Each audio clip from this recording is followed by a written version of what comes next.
그리고 오늘 법원이 판단했죠. 이재명 대표 1심, 그러니까 15일 재판과 관련해서는 생중계 뭐 요구들이 좀 있었잖아요. 근데 그거에 대해서 생중계 안 하기로 했다는 결정을 했는데 화면 좀 보겠습니다.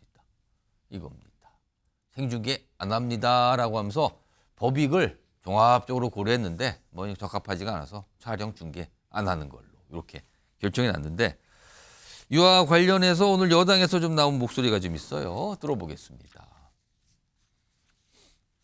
법원에서 아마 여러 가지 고려를 해서 생중계를 하지 않기로 결정을 한 것 같습니다. 아쉽지만 판단을 존중합니다. 다만 이재명 대표는 지금 줄기차게 본인의 무죄를 주장하고 있기 때문에 지금이라도 재판부에 생중계 요청을 당당히 해주시기를 촉구하고 또 기대합니다. 자, 요거는 이제 법원의 결정인데 두 분 패널 의견 좀 제가 들어보죠. 김철원 교수님, 강성필 부위원장 이 순서로. 김철원 교수님.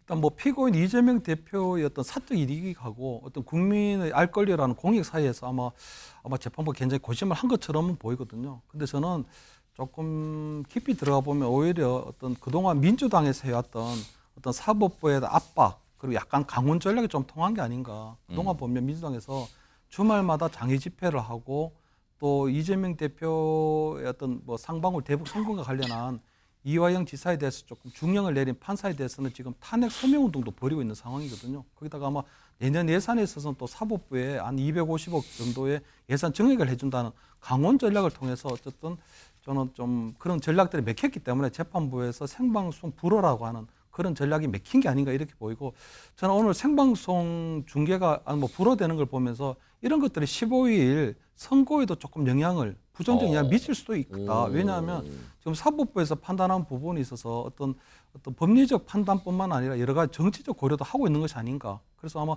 어떤 판사에 대한 어떤 신상털이라든가 또 어떤 판결 내려지고 난 이후에 어떤 판사에 대한 탄핵 시도라든가 이런 것들까지 만약 판사가 굉장히 두려워하고 있는 부분이 있다면 저는 그런 부분들도 상당히 조금 영향을 미칠 수 있지 않을까. 그래서 오늘 저는 생방송 프로가 어떤 국민의 알 권리 차원에서는 굉장히 조금 아쉬운 결정이고 이러한 부분들이 15일 1심 선고에도 영향을 나쁜 부정적 영향을 미칠 가능성이 있다. 이렇게는 보입니다. 그럼 15일 1심 선고가 좀 상당히 나올 거다 이런 말씀을 하신 것 같은데요. 강성필 부위원장 요 생중계하지 않기로 한 거 어떻게 판단하세요? 저는 사실 딱히 기쁘지도 않고 다행스럽다 뭐 그런 생각도 안 들고요. 다만 만약에 그럼에도 불구하고 생중계 하겠다라고 하면 기분은 좀 나빴을 것 같습니다. 그런데 제가 일관되게 말씀드리지만 이게 3심 최종심이면은 저는 찬성을 했을 겁니다. 어차피 끝난 얘기잖아요. 이제 그걸로 끝이니까. 그런데 이거는 이제 1심인데 1심의 결과가 어떻게 나올지는 모르겠지만 어쨌든 1심 다음에 또 이 항소 뭐 대법원 판결까지 또 남았는데 1심부터 이걸 한다는 것이 저는 과연 국민에게 어떠한 우선되는 이익이 있을 건지 저는 의문이었기 때문에 저는 뭐 생중계하는 것에 대해서 재판부가 결론은 내가 알아서 할 테니까 신경 쓰지 마. 자꾸 뭐 감나라 배나라 하지 마. 저는 이런 시그널로 저는 느꼈습니다. 지금 15일 있을 죄송합니다. 이재명 대표의 이 선거법 위반 혐의 재판에 대해서 여야에서 형량이 얼마나 날 거다 이런 거 예측 참 많이 하고 있어요. 다 제각각 다르기도 합니다. 그날 보면 알겠죠.